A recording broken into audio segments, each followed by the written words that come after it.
Olá pessoal, tudo bem? Meu nome é Edson, sou diretor da empresa Linkclean, uma empresa onde quem brilha é você. Hoje vamos falar das boinas de espuma da Lincoln, nos tamanhos de 5,5 e 6 polegadas. Essas boinas apresentam a cor laranja, que possui ótimo poder de corte e também de refino, dependendo da situação. Azul, ótimo poder de refino e também de lustro, dependendo também da situação. E a preta, que é especificamente de lustro. Essas boinas elas podem ser utilizadas tanto nas máquinas rota-orbital quanto rotativa. Sua utilização na máquina rota-orbital de 15 mm deve ser feita na velocidade 5 por até 5 minutos consecutivos. Nas rota-orbitais de 21 mm deve ser utilizada na velocidade 4 por até 5 minutos consecutivos.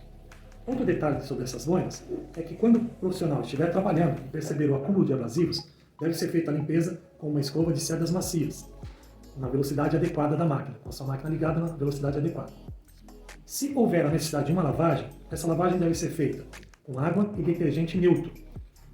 E a sua secagem em temperatura ambiente, não se utilizando de estufas e também do auxílio do sol. Sua utilização posterior só deve ser feita quando elas estiverem totalmente secas.